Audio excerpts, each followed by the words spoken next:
Hi, everyone, and welcome. My name is Ross Whitney, and I'm the newly installed chair of the Toronto section of the Audio Engineering Society. Today's presentation features JP Davidson, founder and president of Pop-Up Podcasting. We will explore another side of the audio craft, and I hope you will enjoy our conversation and the tour of JP's studio in Ottawa, Ontario. I don't mean to say that it feels like this pandemic has been going on forever, but at one point in my conversation with JP, I mentioned that I have been working from home since March of 2000. It was actually March of 2020. It was an honest mistake, I assure you. I hope you'll enjoy the show. Please feel free to leave us a comment and let us know where you're from and how you found us. One upside to the current situation is that we have people attending our events from all around the world, people who would not be able to come to Toronto and attend in person. To those folks, and to those who live closer to Toronto, welcome and thank you for joining us today.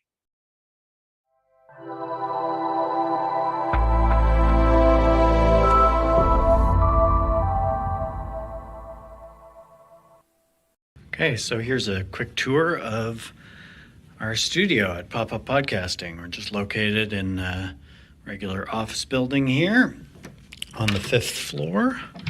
We'll head inside.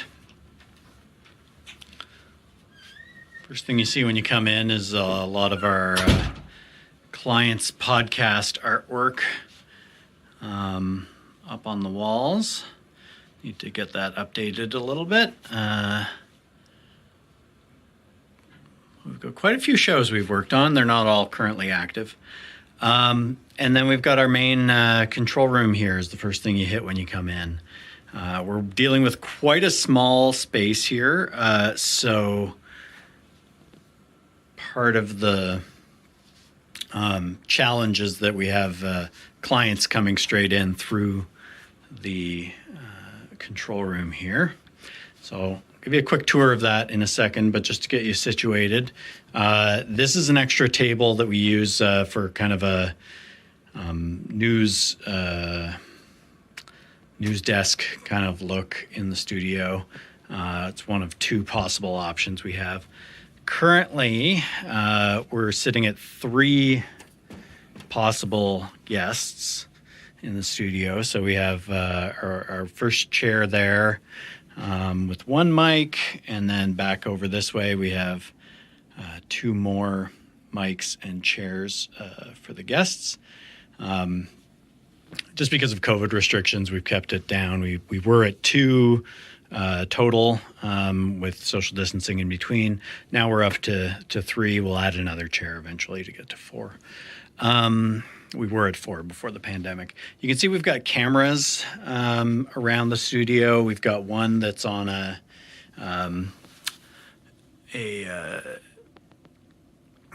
teleprompter there. And it's actually a voice-activated teleprompter, so it's one less thing for us to worry about when we're shooting video in here. So you can see that in action. I think it should work. Creating an audiogram and why you should. Hi, I'm Lisa from Pop-Up Podcasting. Join our email list at the link below to get new podcast tips delivered to your inbox every week. And it'll auto advance there. So in here we put up the client's logos when they're in the studio, especially for video shoots. Looking back this way, when we're using the news desk setup, the client would typically be sitting here, so they'd be talking at the teleprompter right there. And if they're connecting with somebody on Zoom or another video chat app, we put the screen right there next to the camera, so their eye lines are at least relatively maintained in the right spot. What else in here? Yeah, so we've got our cameras. They're just Sony AX53, I think is the model. I like camcorders for this application because we can get HDMI out to our video mixer while recording a backup on the camera, which is handy. You'll see that as a theme throughout. I try to have backups of most things. For our mics in the studios, we're using an Electro Voice RE320, and we have these pop filters from BSW on the end of them, as well as our these are actually karaoke mic covers, but we put those because of COVID. We put them on mics and on our headphones, and we switch those out after every client, just to give them a bit more confidence. Headphone volume controlled by a little headphone amp on each side, so they can adjust themselves for comfort. What else? We went with the 320s, the RE320s in the studio, in part because they're a little bit cheaper than RE20s, and they sound great, and we don't have to, and I like the black, I guess, is part of the reason there. What else in the studio? We have a big clock up there. This is our big video light. It's an Aperture 120D Mark II with this lantern fixture on it. It's we could probably do better with the lighting in the studio for video, but this large fixture gives a nice diffused light to all of the seats in the studio. So it's worked pretty well for us so far. A little bit of storage down there. Sound panels on the walls. We've got about 4-inch thick. These are handmade out of wood and actually rock wool insulation inside. So we've got quite a few of those panels around the studio and on the back of the door here as well. What else? We do have a speaker in the studio. We encourage our clients to wear headphones, and we usually do talk back through the headphones for our guests. But when they're not willing or able to wear headphones, we'll do talk back and play back through that speaker if we need to. But we'd never do a Skype call or a Zoom call out loud, because those kinds of echoes and feedback issues cause a lot of problems. So always headphones when people are wearing people are doing VoIP calls. What else? Just a few knickknacks, water, things like that. Hand sanitizer, of course. Over there, we have this HEPA filter that runs continuously on a very low setting, and it's far enough from the mics that I haven't found it picks up. But that's one of our COVID measures. We also have this ventilation cover that's just a piece of wood covering the ventilation in the office building here, which we don't have much control over. So we typically cover this up for sound reasons during a recording and then pop it open afterwards. Let's see. I think that kind of covers it. All the cabling, power is an issue in this unit, and we've got one outlet there and one outlet in the control room. And so the whole studio runs off those two outlets, which makes me nervous sometimes, but so far so good. We're about 5 years in this space.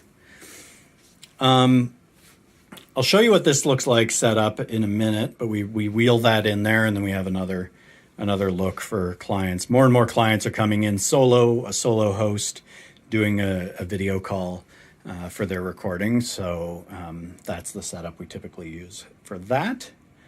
Hand sanitizer and wipes for COVID stuff.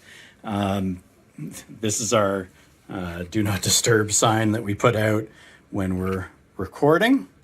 We can also lock the door just in case UPS or somebody else comes in the studio. But even if there's a bit of noise in the control room, it doesn't carry through necessarily to the recording space.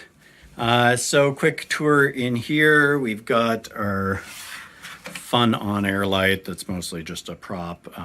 Can do lots of crazy colors if we want it to.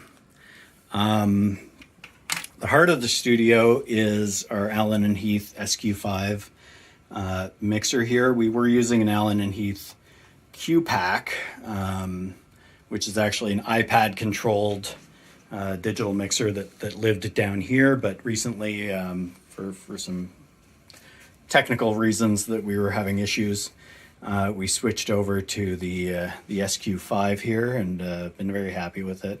It really gives us the versatility and control, and some of the built-in effects get used, including the de-esser, compressor, noise gate, things like that, so that we're not coloring the sound a lot as we're recording, but there's a few things we do just to get as clean a recording as possible coming out.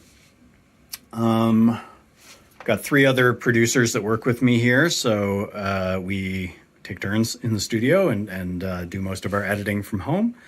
But there's the headphone rack for them, bit of a closet for storage here, and then our playback speaker. Our talkback mic is this shotgun mic mounted above the desk, and we use this latching switch. We labeled that because we recently changed. It used to not latch, but found it useful to have it latch. On the video side, this is the monitor for all our video angles, and it's connected to this Blackmagic Design ATEM Mini Extreme ISO. And like I said earlier, I'm trying to have backups of as many things as possible in the studio, because podcasts are conversational, and you can't always get another take. You can't always rebook a guest if you have a technical issue. So obviously we're trying to cover our bases here, but this will record into an SSD attached to it by USB. So we're actually recording isolated video files of every single thing going into the video mixer. And then on the audio side, one of the reasons I really like these Allen and Heath mixers is the SQ drive feature. So down there, we've got a little USB SSD as well that's plugged into the mixer, and it is picking up every channel. So we're doing multi-track recording of every channel coming into the mixer, so that if we're switching or mixing and something messes up, the computer dies, whatever, the mixer has its own backup recording. So we run that backup recording anytime we're recording into the computer. Computer is over here, and this is Hindenburg, which we record into, and you can see my talkback mic is turned on, so we're recording that currently just as a little demo. But yeah, so typically we record the backup on the mixer drive, and then our main recording is coming straight into Hindenburg, and we're doing a bit of we're getting multi-track recording of everything. This is just, especially with Zoom and things like that, it's really handy to have the Zoom person on their own track. If their dog barks while the host in the studio is saying something profound, we can edit that out. So yeah, we have all the mics and 2 different voice over IP channels, plus playback from the PC if we're ever doing playing clips or music live off the PC. All that's being recorded in multi-track. This monitor is connected to the PC as well, and basically anything that that goes on this monitor shows up on the monitor in the studio around the corner, so we can keep an eye on what's being seen by the clients in the studio. This monitor doesn't get used a lot, but it's also connected to the PC. And the PC is over here, living in a nightmare of cables. So don't judge, but there's a lot of cables going on down there. So how is this stuff connected? I should say also we have our iPad here. The iPad, mainly we use it for the Mix Effect Pro app, which helps control the ATEM on the video side of things, but there's also an Allen and Heath SQ app, which can be handy when I'm in here on my own, doing some mixing and setting up mics, whatever. And you can bring that iPad around the corner and adjust the mixer in real time without kind of running back and forth between the two rooms. We also have our Stream Deck back here, which doesn't have a lot of functions on it at the moment, but it's handy. It's a USB device plugged into the computer, and each of these buttons is assignable. So right now we mainly use it to find our mouse, because we have a lot of monitors. Hitting that button will bring the mouse back to the center of the main monitor. And then these video versus just PC is just for switching on and off some of the extra monitors there. Yeah. So how is it connected? So we've got HDMI coming in on the video side from the cameras in the studio space into the ATEM.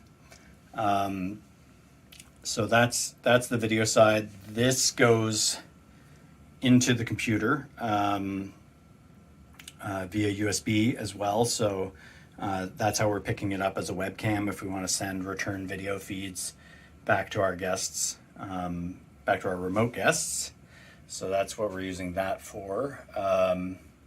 And then the ATEM actually gets an audio feed from one of our auxes from the mixer. So this only has 1/8" mic jacks on it. So we're sending that with some adapters from the SQ5 over to the ATEM, and that just burns in our program feed audio. So we are kind of mixing down the main audio feed so that it makes editing faster. So we don't have to sync up our audio in post. The audio is already burned into the videos, the good audio from the mixer. On this, the Allen and Heath, so yeah, we have all the mics coming in and we have a few aux mixes going out. The big reason that I changed from the Allen and Heath Q-Pack over to the Allen and Heath SQ5 is that I was having major issues with the mixer to PC interface. And since we do live streaming, we like to record straight into our DAW, things like that. We really need multi-track audio going from our mixer into the PC. Of course, the SQ5 or the SQ, our old mixer, is capable of recording, of sending multi-track audio over USB. The problem I'm finding though is that there's a lot of issues with USB audio, especially high channel count multi-track audio going over USB. Almost all the audio interfaces out there, including the ones built into these mixers, are USB 2.0, which should have plenty of bandwidth, but the newer PCs don't have good support for USB 2. And so actually we were having this issue where a sort of robotic screeching sound was coming into our recordings every so often over that USB connection with the old mixer.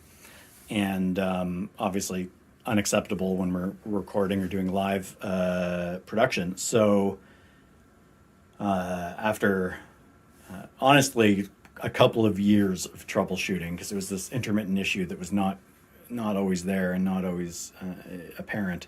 So after a few years of troubleshooting that, we scrapped the old mixer, we switched to this one, and we're sidestepping USB altogether because we've got the, I don't know if you'll be able to see it, but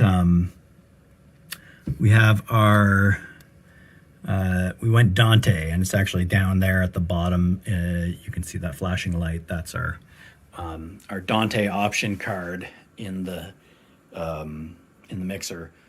So no USB audio anymore. We're sending all of the channels from the mixer to the PC and some of the channels from the PC to the mixer over Dante, using Dante virtual sound card on the PC. This is about the simplest Dante network you could get.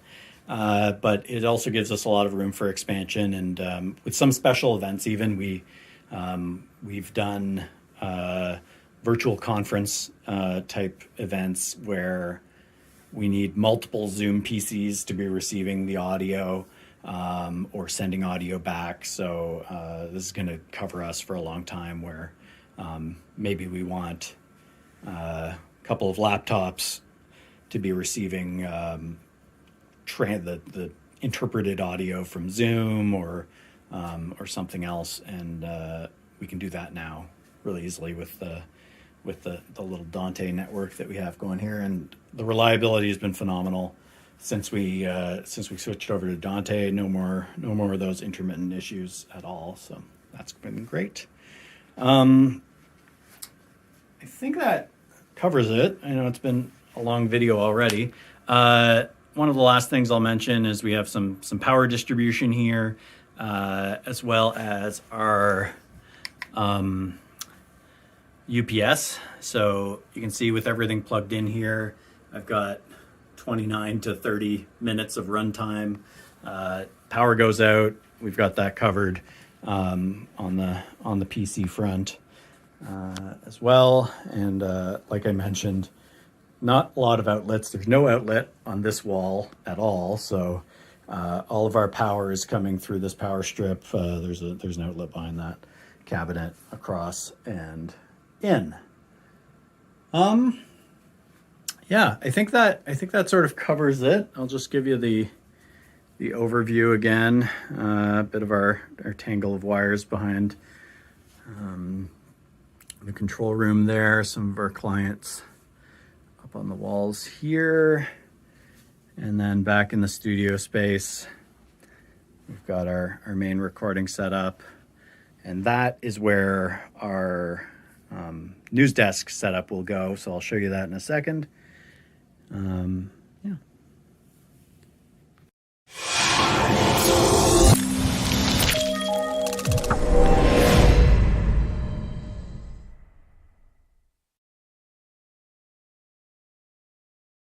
Thank you for attending our event.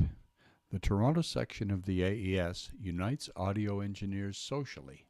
Within our allied arts, we collect, collate, and disseminate scientific knowledge that furthers all fields of audio engineering. The AES aims to empower people of all ages through participation in a healthy, safe, open community. Learn audio engineering through events, presentations, networking, and mentorship. For more information, go to torontoaes.org. There you will find more than 30 years of meetings, events, Masters of Audio, member showcases, and much more. Our sponsors are Solotech, Gear Audio, Sonotechnique, Bell Media, YSL Pro, Electrosonics Canada, BRTB, Global USS, Adamson, Lawo, avshop.ca, and Q5X. Thank you again for joining us. Hi, everybody. I'm Ross Whitney. I'm the section chair of the Toronto section of the Audio Engineering Society. And it's my pleasure today to be speaking with JP Davidson, who is the founder, president, and commander-in-chief of Pop-Up Podcasting. And JP, how about you tell us a little bit about yourself? Sure. Yeah, so I guess I come to audio in a roundabout way, maybe, or I started podcasting as a hobby 12 years ago now, in 2010. And now I run this studio called Pop-Up Podcasting.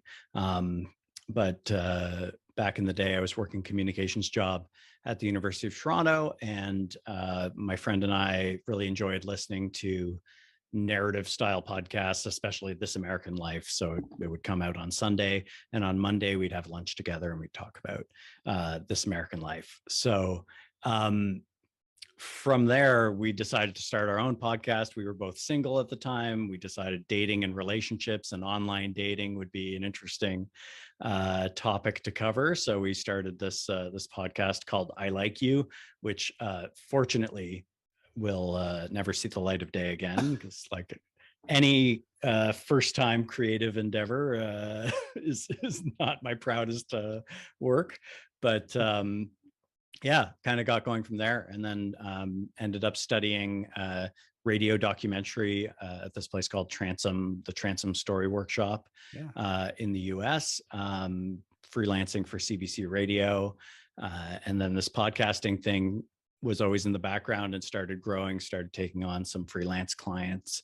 And that sort of one thing led to another. And now I have a studio, and I'm doing this full time. Beauty. And you did give us a video tour of your studio, which I'm really grateful for. Small but well equipped and quite functional. The mic selection was interesting. I love those RE320s. We often see the Shure SM7B.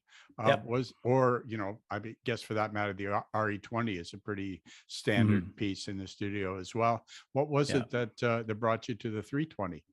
Yeah, I think, like I mentioned in the studio tour, I like the black better than the gray. So that's actually a very non-audio reason. I knew we were going to be filming, and I like that aesthetic. So that's part of it. Although I think they have a black RE20 now.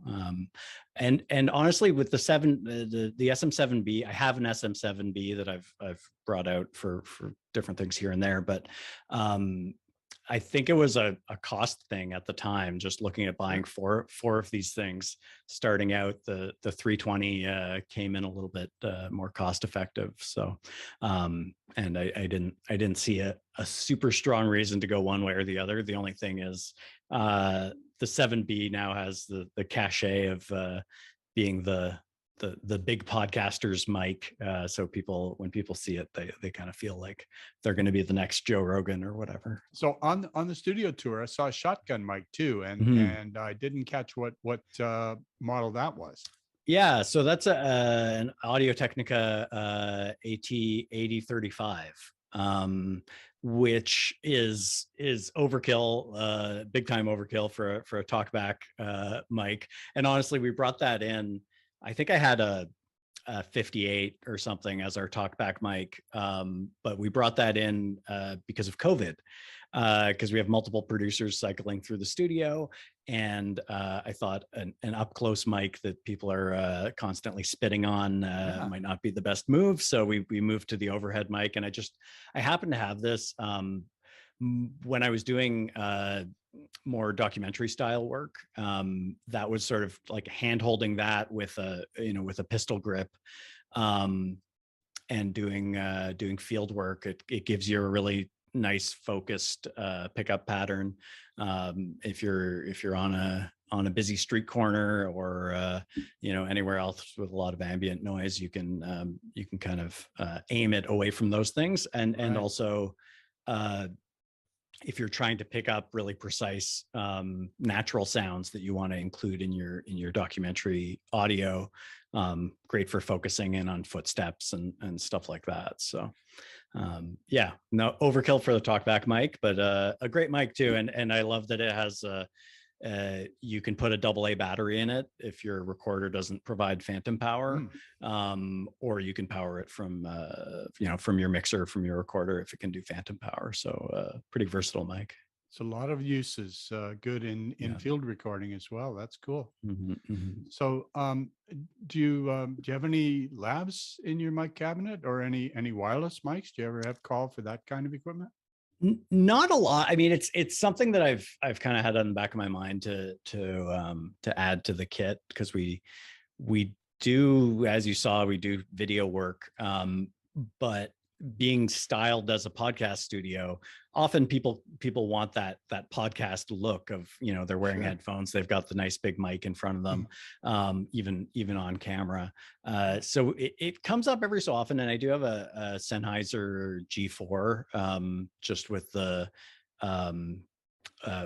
mic that comes with the kit, the wireless lav setup. I've also had my eye on, we kind of like, maybe it's because I'm cheap, but also there's a lot of innovation happening on the kind of prosumer side of audio, and the Rode Wireless Go 2 lav system is really interesting to me. I'll probably pick one of those up soon. One thing I love about it is it does a backup recording on the transmitter units. So even if you have wireless issues during the record, you can plug in and download the flawless, local recording from those. So pretty neat stuff, and pretty inexpensive. I think you can get a 2-channel kit for half the price I paid for my Sennheiser single channel kit. So yeah. There's nothing wrong with cheap and cheerful. When I was studying audio engineering and production at Harris Institute, one of my instructors was Terry Brown, who did many of the Rush albums. And he turned us on to the MXL microphones, which are not super expensive, but lots of bang for the buck. Yeah. As I've gone on this studio building journey, I keep flip-flopping back and forth between, cheap and cheerful, and then getting burned, and you get what you pay for. So I have an interesting mix of expensive pro gear and good enough kind of consumer stuff. Right on. So on the studio tour, we can see several cameras, several displays. When I think of podcasting, I think more of just straight up audio. So what's the division between podcasts that you do that are strictly audio, and podcasts that also have a video component to them? Yeah, and it's funny because we've put a lot of time and effort, and it's been a real learning curve for me to bring on the video side, but in reality it ends up being, I think, like 95% audio only, 5% video. So it's a pretty small slice of what we do. I think it's been beneficial to have it there, because a lot of people these days are coming to podcasting from YouTube. So they don't necessarily think of it as an audio only or as an audio first thing. So I think it helps sell some clients on using our services, even if they say, I'm going to do it audio only for now, but I see that you have the video, and we can upgrade to that down the line. So it kind of gives them a path for that. YouTube is growing pretty fast as a podcast platform. And having the visual component that you can then pull out clips and share them on social media, which is so visual, is helpful. But yeah, that said, I only listen to podcasts in audio only form. Somebody sitting down for a 45-minute or 45-minute plus conversation on a YouTube video. No offense to our current format, but it's it's not the most dynamic presentation. So maybe I'm putting my foot in my mouth there, but A talking head. exactly. And I love the thing I love about podcasts. You can listen in the car. You can, could bring it to the gym if when we're allowed to go back to the gym, things like that. So it's yeah. But it's surprising still how little of our business is video, but the clients who use it, really appreciate it, and they get excited. Some of the clients who don't use it get excited about it too. So, it's been a good learning experience for me to add that onto the offering, but we're still primarily an audio shop. Cool. So one difficulty I think that I would have is, if you're not using the video components very often, it might be a little bit of a learning curve every time you go back to them. Do you find that to be the case? Yeah, definitely. And especially with, I have a small staff that works with me, and making sure that everybody is up on how everything works in the studio, and coming back to those different scenarios that we don't tackle very often. And really, like, that's something I've realized is my job, more than recording and editing audio these days. A huge part of my job is sort of creating repeatable processes and documenting those processes, and teaching our staff how to do those things, and having little cheat sheets and things. So, okay, you have to do a video session. You haven't done that in a month. What's the step-by-step? How do I here's a one-page quickie card. Yeah, exactly. So that's been a learning experience too, because I've been a I've been a one-man band for so long, before this, and before kind of things grew to the point where I could bring people on. I'm bad at just being like, well, I've got all the info in my head and that's good enough. I need to realize that's not good enough anymore. Well, your background in communications will help there too. If you need to explain to other people exactly how to do things, something that you're able to do and do it well. Yeah. It is helpful. And it's, even clients, like, we're always we're doing a lot of remote sessions lately, and we're always reminding people of how to use Zoom, how to plug in your USB mic, all the different things that go into that. So there's a lot of communicating, and I've realized that everything just has to be dead simple, to the point, straightforward. We can't it can't be too verbose, for the most part. Right. Yeah. Clarity and brevity for sure. I Yeah. find when I'm, need to learn how to use a piece of software, let's say, and I do an internet search and ask the Oracle for advice. Yeah. Oftentimes, it's university websites where they've got very simple and very accurate tutorials. Mm-hmm. So stuff like that is helpful too. The internet's an incredible resource for such things. Yeah. So you mentioned that there are colleagues, there are other people who are part of pop-up podcasting as well, and that some of the work is done in the studio, but some of the work is done at home. And we saw in the video tour that Hindenburg is the main software platform, and I know that it will run on Mac OS and on Windows. So you've got a Windows PC in the office. What about at home? Is everybody running Windows or Hindenburg on Windows there too? Yeah, they are. It's partly just easier to support and troubleshoot on one platform. I think there's Macs have long been the sort of AV go-to. I think that's changing slowly, and where you can get some pretty impressive PC hardware these days for less than a Mac usually. So I don't think there'd be any issue if somebody came on the team and was in love with their Mac and wanted to stick with that. Since Isotope RX and Hindenburg, the two big pieces of software we use, are available on both platforms. I think Isotope is, but yeah, we stick with Windows. And just recently, one of my team members hit the upgrade to Windows 11 button on their computer, and went smoothly enough. But that's a whole new world, and we're delaying that upgrade on the studio computer for as long as possible, because I don't want to deal with whatever quirks are going to crop up with Let that other upgrade. people find them. Yeah, exactly. Don't be too Let quick. the community find them. Yeah, for sure. So Hindenburg is really popular. I'm going to read something here.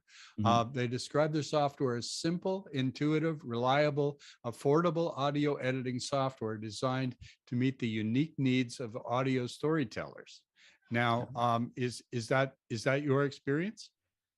Yeah, I would say so. I mean, it's less intuitive for people who are used to a different DAW, because it does some things differently. But yeah, it's I mean, it's stripped down compared to Audition or Pro Tools. And for the stuff we do, it does everything we need it to do. And it does it simply. And we do some training with clients who say, I want your help to get up and running with this podcast, but I want to take over production down the line.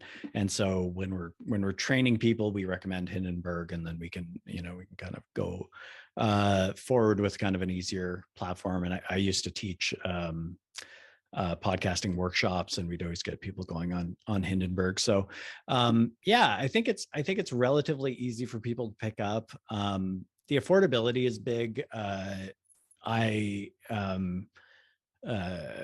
think probably like a lot of people, I don't love the trend towards software as a service, and Hindenburg is still something that you can buy it once, own it. It's yours. And for the price of less than a year of Adobe Creative Suite, you've got this thing you can use for 5 years or more. So yeah, I like that on the affordability side. So yeah, and then cross-platform. I guess most DAWs are cross-platform, but that's been handy too when we run into people who are more in the Mac world. Yeah, Logic, I guess, would be the big exception there. Right. Hasn't been a Windows version for many, many years. Yeah. Right on. So on the studio tour, we saw your UPS. There are, UPSs that are great for audio and UPSs that are not so great for audio. What's the model that you have there, and does it work well for you? Yeah, good question. So it does work well. So far, so good. I mean, it's a relatively new addition to the studio. For the longest time, I didn't have a UPS, and I was living in fear of a power glitch or a hiccup, and eventually got one. So it's a CyberPower. I wrote it down because it doesn't really roll off the tongue. CyberPower OR 1500 LCD RM 14, maybe.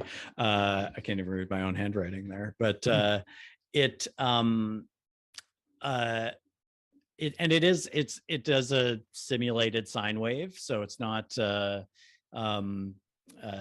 like a true sine, incredible tuned for audio gear kind of UPS.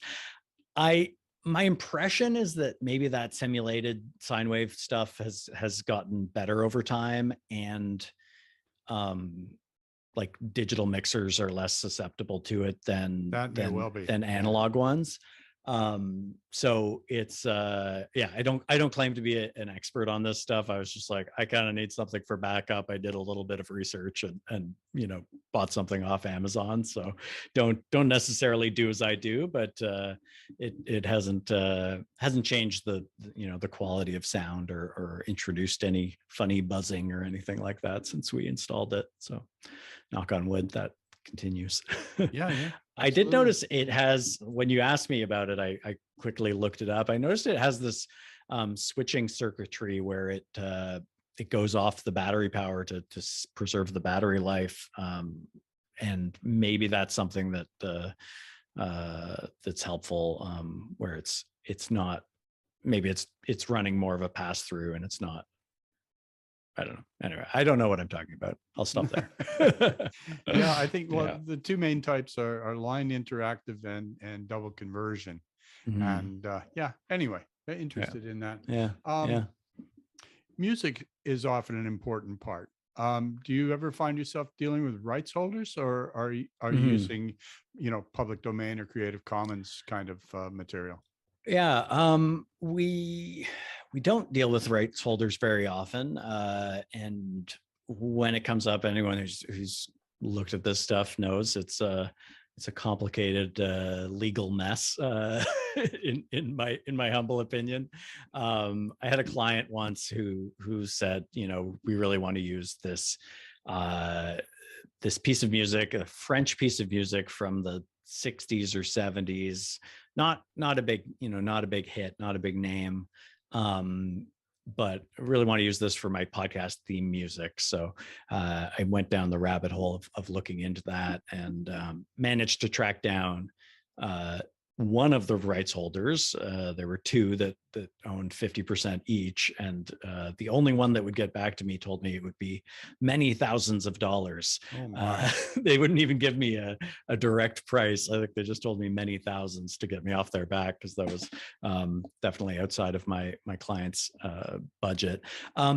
Other experiences though are better, right? Like I've had a few clients reach out to even relatively large name Canadian artists, and an email to the manager or to the artist directly. Hey, can I use this for my podcast? Yeah, sure, go for it. Hang on to that email for legal purposes, I guess, if you ever get in trouble. But anyway, to answer the question, we steer most of our clients towards royalty free, off the shelf stuff. We had a subscription for a long time to Audio Blocks, which I think is now called Storyblocks Audio. But it's a subscription service that gives you access to sound effects library, as well as royalty free music. We've recently switched to Premium Beat, partly because I think we'd found a lot of the good stuff on Storyblocks, and we're running out of options over there. Right. So that's another, that's a subscription service. We're paying a monthly fee, and it allows us to use these for podcasting and commercial purposes. And yeah, unless a client has a really strong desire to use something like that. We've also done custom, worked with artists or composers every so often to commission something, which can be a good way to go. But I always tell people, if you want to use a Justin Bieber track as your podcast music, look elsewhere, because that's going to be a difficult thing to do. Yeah. Excellent. Next point that I have concerns constant loudness. And it's obviously important in your kind of work. Is there a standard that you adhere to? Let's say, first of all, with purely audio podcasts, Yeah. is there a standard that you follow? Yeah. So we normalize everything to -16 LUFS out of the door, and luckily Hindenburg makes this easy. It's, we have that dialed into our export settings, and just everything that we put out, that we export with our house export settings, hits that minus 16 LUFS. And the thing I often tell people is that it's more important to it's more important to be consistent than to hit a specific number, in my opinion. When somebody's listening to multiple podcasts of yours, or jumping between podcasts, we don't want them hitting the volume dial or the volume button constantly. And I remember in the early days of podcasting, I'd go for a walk in Toronto with my headphones on. Toronto's a noisy city, and some shows I couldn't hear, and I think that was loudness and normalization and compression, but just not being put out to a standard, or just loud enough, period. So when I train people about about compression, I say, well, we want the quiet parts to be loud enough to be heard when you're on the subway, but we want the loud parts not to make people's ears bleed. So we try to make everything find that sweet spot in the middle. And it doesn't have to be unnatural or intrusive. Good proper usage of compression, isn't necessarily noticeable for most people anyway. Maybe to a really trained ear, to producer, engineer, whatever. So we treat everything with with what I would call a moderate amount of compression, and then normalize it on export to hit that minus 16 LUFS. You'll see some different platforms are, and like frustratingly, I think Spotify, which is one of the big growing podcast platforms, they actually request minus 14, but Apple Podcasts wants minus 16. And with the way podcasting works, you're hosting your audio in one place, and it's being grabbed by these different services. So it can't necessarily be dialed in to that extent per service. So we've decided to standardize on minus 16 because that's what most services are looking for. And I think Spotify might actually re-normalize in the app, or when they're uploading it, they'll adjust that volume up. But going from minus 16 to minus 14 or vice versa, I'm not too worried about it because we're already in the right neighborhood. Spotify makes me think of the radio stations in the 60s and 70s. Everybody wanted to be the loudest guy on the block, right? Right. They figure, you're going to stand out, and people are going to stay tuned in if you're louder than all of the other guys. Yeah, well, and they had to bring in for TV commercials at some point. They had to bring in legislation to say you can't blast it so they can hear it while they're getting a snack from the kitchen or whatever. I'm fully in favor of that. Yeah, agree. So the platform that basically YouTube and Spotify iTunes and Spotify pull the content from, is it Spreaker, or what is the platform? There's a lot of them out there. Spreaker is one of them. I mean, what we're talking about is podcast hosting platforms. Sure. And so that's it. It's sort of it's akin to websites, right? Websites are hosted on all kinds of different, like there's Squarespace, there's WordPress, there's all these things behind the scenes, different servers. But to the casual web surfer, you're not noticing a difference. And podcasts are a lot like that. So you've got, Libsyn, Spreaker, Simplecast is one we point a lot of people to these days, even SoundCloud, places like that. So all of these are places where your audio lives online, but then we make the connection to Apple Podcasts, to Spotify, to Google Podcasts, and then every time I upload a new file to my host, it gets syndicated out to those different places. So in a lot of ways, it doesn't matter that much where your audio lives, as long as you're listed in those different directories.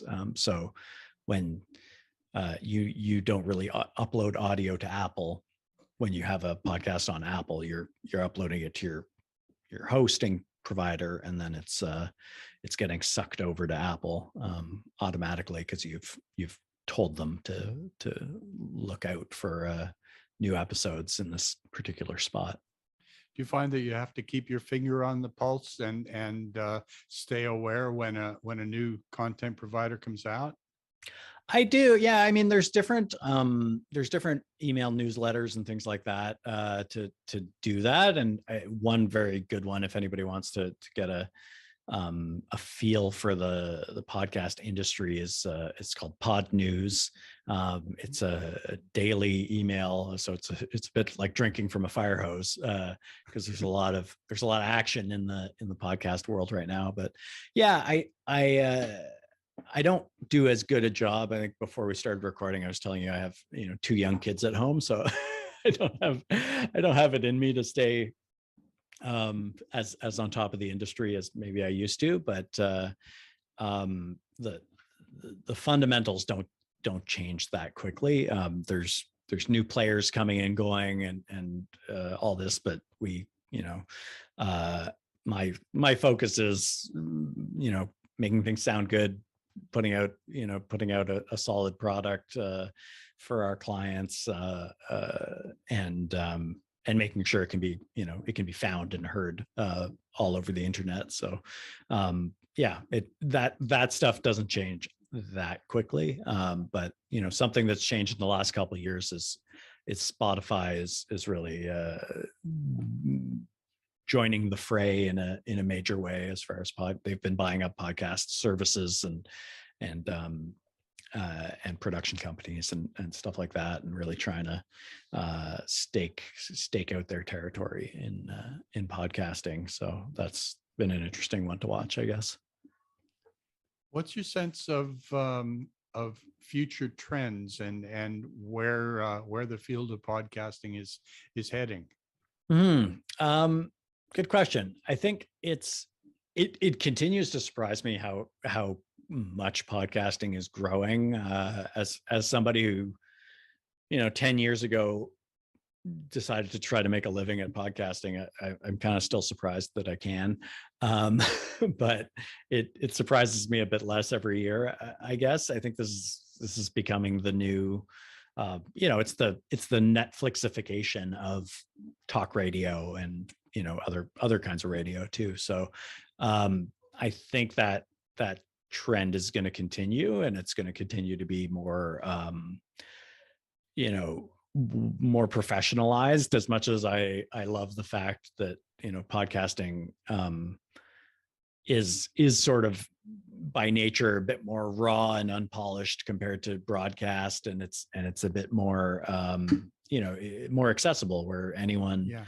in their basement or spare bedroom or whatever can make a podcast.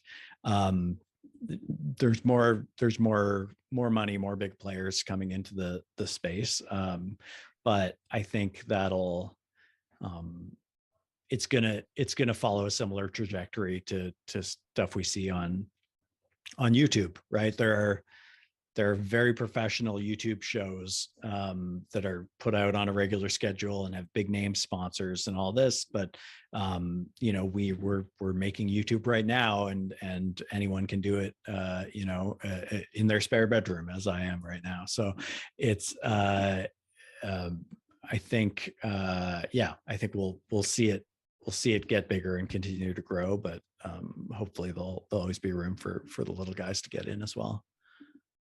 And I guess we could call it the virtual nature Mhm. of this pursuit, it probably helps it to be immune from things like pandemic plagues that we've been living with for almost 2 years now.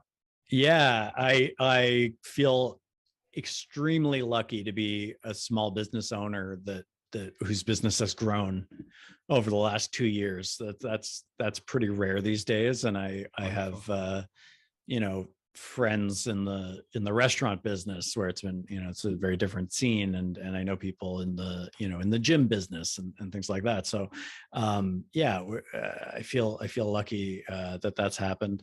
Our studio, the studio tour you saw, our studio is a lot emptier on a day-to-day basis than it used to be. For time periods we've closed down during the pandemic, and but also a lot of our clients love doing things virtually. It hurts the side of me that loves good sound quality when we're dealing with a lot of Zoom audio, but even that side of things has gotten a lot better. I'm using this USB mic right now that we recommend to a lot of our clients. It's an ATR 2100X, $130, something like that, and in my humble opinion, sounds pretty good. It's easy to use. It gets the job done, and it's miles better than the laptop mic that's 2 feet away from your mouth and all the rest of it. So there's compromises in doing things virtually for sure, but it's been a lot of fun to work with clients. We have clients in the U.S., we have clients in other provinces, clients in Toronto. So it's been it's I lucked out into being in a pandemic proof business, I guess, and I think that trend is going to continue. And like I said earlier, the gear that people can get for home use is getting better and cheaper all the time, and part of that is gaming and game like live streaming and Mm, stuff like that is fueling some of that. And it used to be that a gaming headset or a gaming microphone was trash, but they're actually getting better, and I think the podcasting world is benefiting from all this game streaming technology as well. yeah, it's interesting. When the pandemic began, and I started working from home in March of 2000, and you couldn't find an outboard webcam for love or Right. money. There were just there were total shortage of those things, but now Yeah. they're easy to find and they're dead cheap. And the one that's pointed at me right now, I'm sure was less than $100, but it's full Right. HD and Yep. actually it has a not bad microphone in it, but I'm not Right. using that. Sure. Using my faithful Sennheiser 935 here. Yeah. Yeah. Of course. Yeah. Yeah. No, it's pretty cool what you can do from home. I think the thing looming, you were asking about the future earlier, the thing looming in my mind is some of this AI driven tech that like we record podcasts, but a huge part of our business model is editing. And there's descript.com is an AI driven sort of audio editing. It transcribes it automatically. You edit it like a Word document. You can say search for all the ums and take them out. Oh my. And it's not, I tested it a while ago. It's not perfect. It's not as good as a human, but 5 years from now, will it be? And so I don't know. I mean, there's always going to be a market for people like us who are knowledgeable about this stuff and know how to use it and know how to help people sound great and all the rest of it. So I'm not not that worried, but I do wonder sometimes, is even just like this microphone replaces, I don't need a mixer. I don't need an audio interface. I don't, so how are things going to get smaller and easier to use? And is that going to put me out of a job? Yeah, well, I was amazed, when we started this Zoom session, I saw a button that I'd never seen before where you can have a scrolling transcript of the words that are being spoken, which, Right. it Yeah. is amazing for sure. I mean, we Yeah. see in closed captioning on TV that it's imperfect, sometimes, Yeah. sometimes there are glaring errors, or at least they appear to be glaring. Yeah. Okay, I guess my last question, any advice that you would have for perhaps a younger person or a person of any age that Mhm. wants to get into doing what you're doing, either for themselves, perhaps they're the Mhm. content creators, or perhaps they want to work with other content creators and Mhm. do what you're doing. Yeah. I think I think just start is like maybe really basic advice, but is a big part of what got me to where I am. Push yourself beyond what you can do today. I mean, it's maybe it's bad advice, but I I've learned how to do a lot of things by telling a client, yeah, sure, we can do that. And then scrambling to figure out how to do it. uh, so backing yourself into a corner can be helpful. But on podcasting specifically, like whether you're going to try to work with clients who want help with podcasting, or you want to do it yourself, make a podcast, make episode 1. I think if you're not going to be able to help clients if you haven't lived it a bit. So I think start a podcast. It can be simple. It's not a high risk activity, right? You're not going to put out your first episode and have 10,000 people find this embarrassing thing that, maybe doesn't sound very good. It's something where you can go through the steps of putting it out, and unless you really promote it, barely anyone's going to hear it. And episode 2 is going to be a little better than episode 1, and you're going to learn a lot along the way. So I think that's a big part of it, because I forget who said this, but and maybe they were referring to something other than podcasting, but the best time to start a podcast was 5 years ago. The second best time is today or tomorrow, because a year from now you'll be able to say I've been doing a podcast for a year, if that's something you want to do, or you'll have learned a lot and decided it's not for you. Either way, I think the other thing is, and it's sort of going to a bit of the future of podcasting stuff I was talking about. It is getting, if you want to build an audience and kind of capture people's attention, things are getting a little more professional. So 5 years ago, there were fewer podcasts around. You could more easily build an audience by being like, we're like 4 guys who like movies and we sit around and talk about movies. And the episodes are an hour and a half long. I think nowadays there's more competition, so you want to be like a little more targeted, a little more thoughtful. How am I gonna grab people's attention off the bat, and then maybe I want to hold their attention for 20 minutes, and make it short and sweet, and make it a bit more of a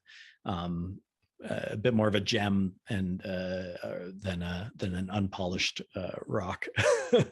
Good advice. I like the tree analogy too. The best time to start is 5 years ago. Right. Yeah, that's right. That's it's the best time to plant a tree is, Yeah. yeah. Beauty. Yeah. Well, before we wrap, JP, why don't you tell the folks the web address for pop-up podcasting? Sure. So yeah, we're popuppodcasting.ca. And same thing on all your social media channels, pop-up podcasting. Just search for us and you'll find us. We've got lots of resources too on the website if you did want to get started. What mic to buy, although I don't think this is the audience I need to tell what mic to buy. Things like that.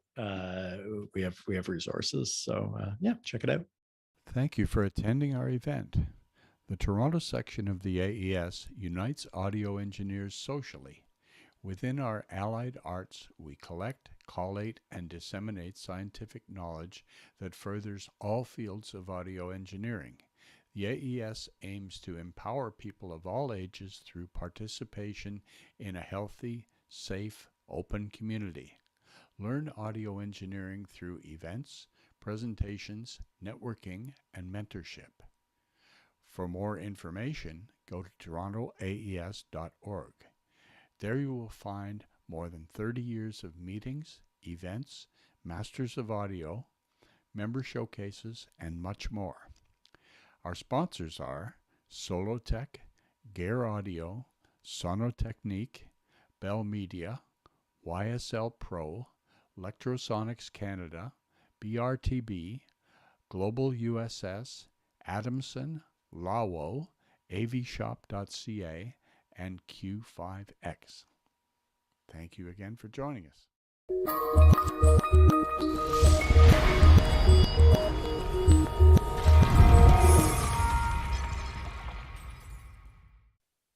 Okay, so our news desk table, we actually have it on wheels, and it comes out here like so. And this is really just to transform the studio from this 3-person easy chair setup into our news desk setup. So I've got a spare chair here. This goes over here like this. And then it's really just a matter of plugging it in. We've got some spare XLRs hiding under here that we plug that in with. Why am I trying to do this with one hand? I don't know. One sec. There we go. All right, so that's plugged in. And then we have our monitor headphones as well that we just plug in for our news desk to be able to hear their remote guests and also self-monitor. And the TV comes over here. And yeah, so we've got this little, that's sort of the camera angle for that one. And they're looking back this way, and they can see the teleprompter and their remote guests. So that's how we convert to news desk mode.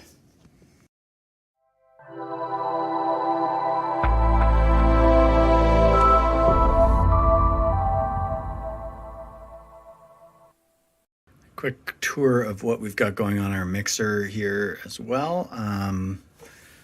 Nothing too crazy, but I thought it might be of interest. So one of the things is we have a few different producers working with us. We have new producers coming on sometimes, so we try for a lot of simplicity.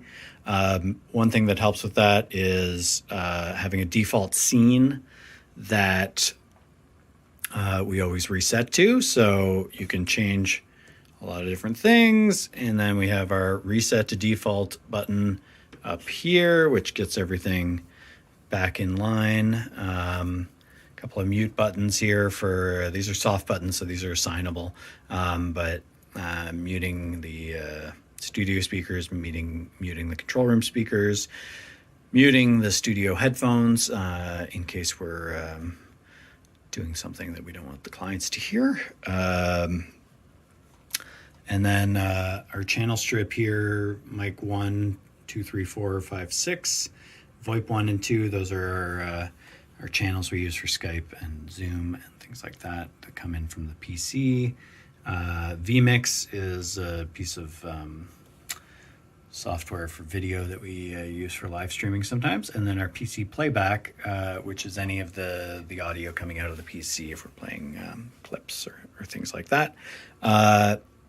We've got our backup recording button right here. We start and stop the backup recording, which is plugged into that SSD down there. We can do about 8 hours of recording on each go, so that covers us for any length of session that we deal with. And then we've got some mixes here as well. So minus VoIP 1, minus VoIP 2, those are mix minuses that go out to people connected on VoIP 1 and VoIP 2 on the PC, so that they're getting everything but themselves back. Studio headphones, studio speakers, so we can customize the mix that's going to those folks. One addition I might like to make in the future is to give people custom mixes, depending on which mic they're sitting at in there. Right now we're sending one mix to all participants in the other room. Control room speakers, that's actually just this speaker, so that's a sub mix as well. Video to the ATEM, that's going over there to our video. So we're doing some different processing to the audio that's going out to the ATEM. Camera 2, camera 3, camera 1. Those are actually audio mixes we use for the auto switching on the ATEM. So we basically send a mix that, say, just includes mic 1 there, in that chair, over to the ATEM, and then we tell the ATEM, I want you to auto switch whenever somebody talks into that mic, switch to that camera over there, so we're capturing them, and vice versa for the other two. So that's been a really handy. We try to run most shows as a one-person operation here, and having that auto switching is really helpful. So we're sending basically 3 different audio mixes over to the ATEM. Those aren't being recorded, but they're just being used for that switching function. And then Cart TV is the TV on the cart in there, and that's another mix that. Yeah, that is also for the auto switching. So whoever we have on the Cart TV in there on the ATEM, we're switching our audio for them. So yeah, little tour of what we have here. We don't really use. There's many different layers on the SQ5. Don't really use them unless we're diagnosing an issue. So yeah, simplicity is what we're going for with everything here.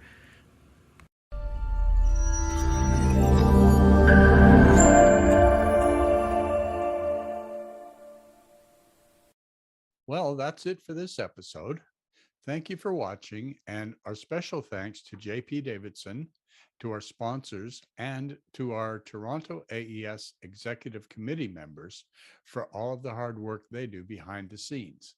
We'll see you next time. Thanks again. Take care and keep well.